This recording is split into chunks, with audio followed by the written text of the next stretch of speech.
What's up, everybody? Thomas here, coming at you with another video. As you can see, the MX650 is done. So yeah, man, I skipped a bunch of steps over Christmas break. I just put it together because I wanted to ride it. And I'll tell you what, this thing is a lot of fun. We had a snowstorm down here last month, and I rode this thing through the snow, and I wish I would have taken video, but unfortunately, the SD card on my Insta360 was full. So anyways, the focus of this video is kind of go over brakes, because man, you do a lot of searching and people install brakes on these things, but they don't like go into detail about the brakes.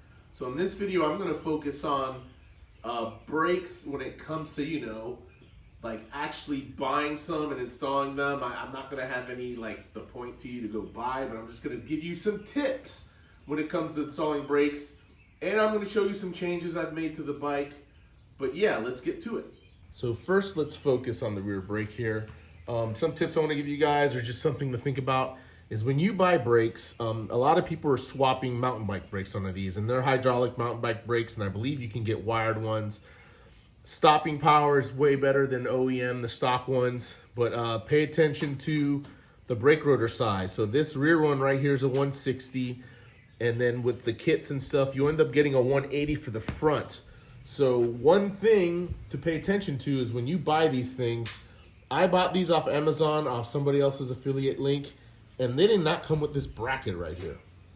So see this bracket right here? They sell brackets, and this bracket is for a 160, 180 brake rotor. So typically you're running smaller in the back, bigger in the front, and the odd thing is this 160, 180, it works because this is a 160 brake rotor. So I had to order this one separate, but you can buy kits that have all this stuff together. But if you've ever messed with bike parts, you'll quickly learn that the shit is not universal, man. Like you'll buy parts and you just think they're brakes, or you just think it's that, and the way bikes are, things are all over the place. So my recommendation to you, if you're gonna order these things off Amazon, make sure you try to fit them right away so you can send them back. In my case, I let these things sit for like a month or two, and they kind of pass the date where I could return a lot of stuff. So I'd end up, you know, making do with what I had. So yeah, on the back, 160 rotor. This is a 160 to 180 little bracket here, and then you have the universal mountain bike brake. So you want to make sure the cables they come with are, you know, they're long enough except for the front. And when I switch over to that, I'll kind of explain that section. So yeah, man, it's all, if you're not buying a kit that says it's directly made for MX650 and you're trying to piece together shit off Amazon, it's gonna be, you know, you're just gonna have to finagle with different parts to get things to work properly. So now let's look at the front brake, because this guy probably gave me the most problems.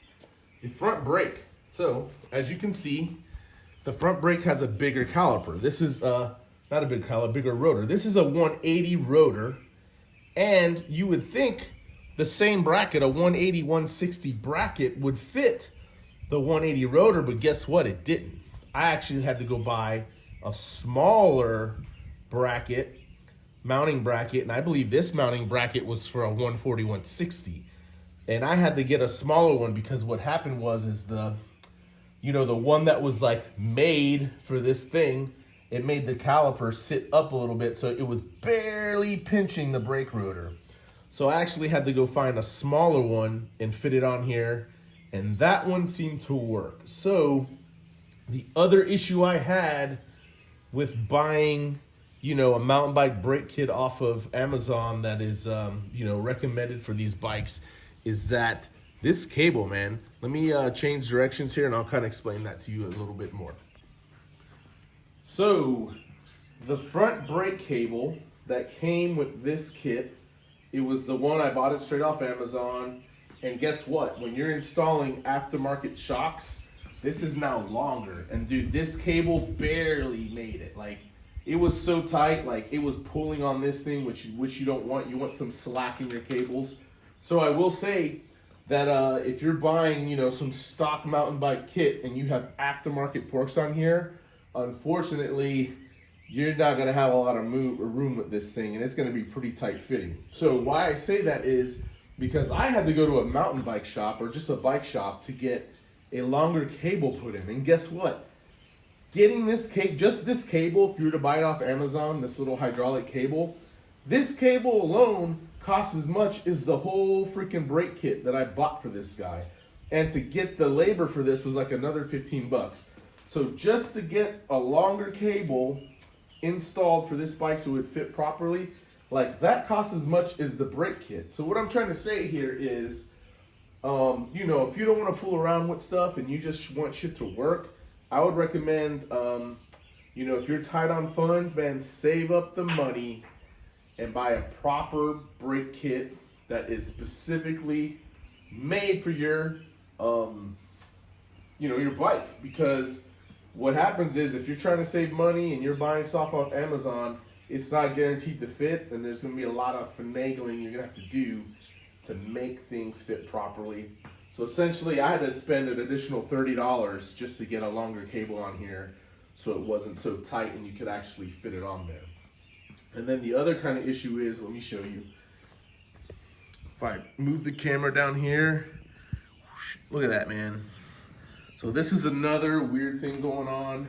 Maybe they make an L cable that brings it out more, but like, look at that. There's barely, you don't even have an inch right there. So I kind of zip tied it up here, and I'm gonna have to find another, but it's kind of hard to get it away from the wheel. It's like right there.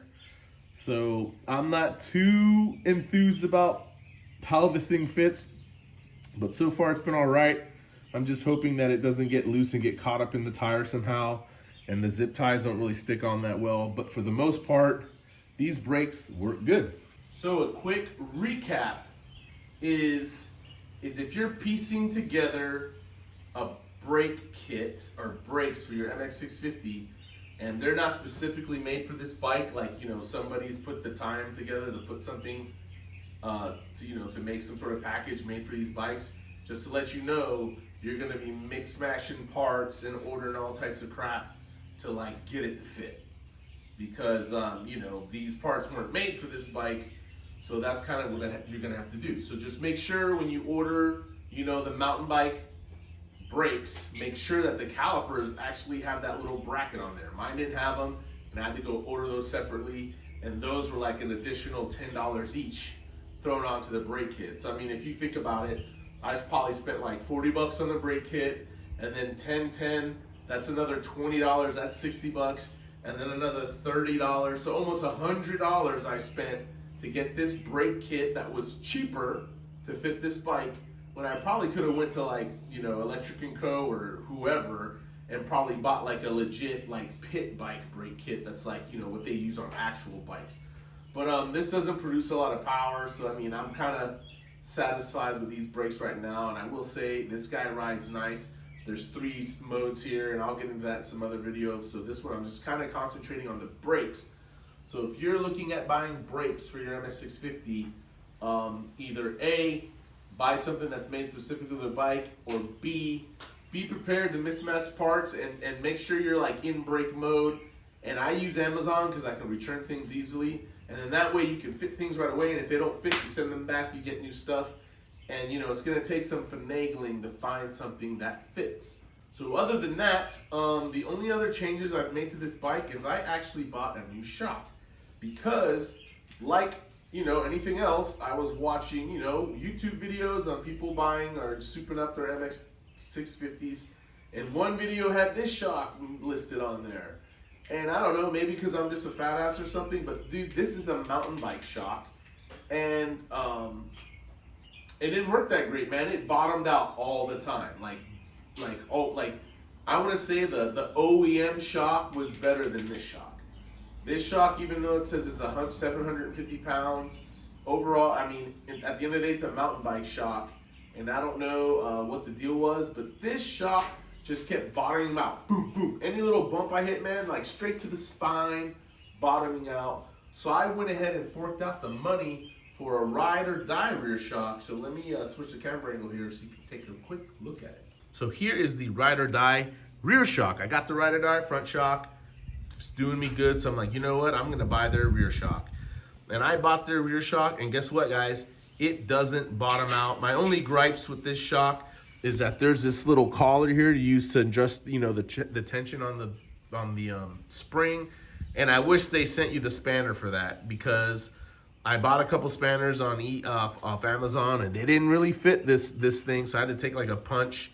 So it'd be nice if they supplied a spanner with this guy, but other than that, this shock works. So my recommendation for you, if you're buying a shock, make sure you get a shock that has a coilover on there, a shock coilover combo, because then that way you know it's gonna have the tension and the spring back that you're gonna need to, you know, have a nice day riding your bike. That mountain bike shock that I had did not do it, man. It looked good on there, but once you get riding around, it kept on bottoming out, and man, it did not feel good. So another recommendation is go ahead, save up the money, and buy a good shock. And if you're gonna buy a shock, make sure it has a coilover on here with an adjustable spring rate, and that way you can tighten it down if you need to. And it also has dampening, which is up there, and it's kind of a pain in the ass, so I might reverse this because it's kind of hard to get to dampening. But overall, this shock rides really well.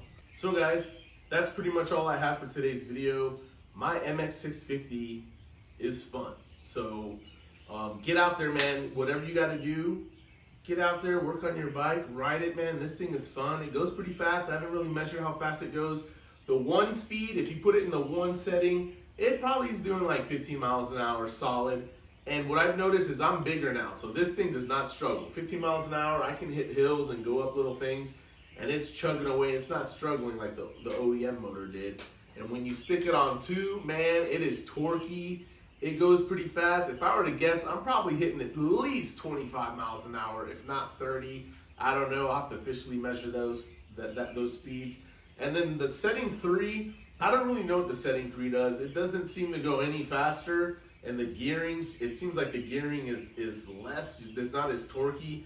But I don't even know. Maybe like once you hit top speed on number 2, then you switch to 3. But 3 for me is useless.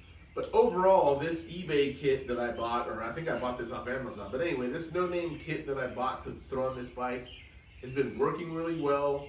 The battery I got a 25 amp hour battery, which is probably a little overkill. I think I could have gone, especially if you don't plan on riding this like a lot in one day, I probably could have gone with a 20 amp or 15 amp battery just to like save on space underneath here and maybe some weight, because I'm just riding it for a little bit and coming home and charging it anyways.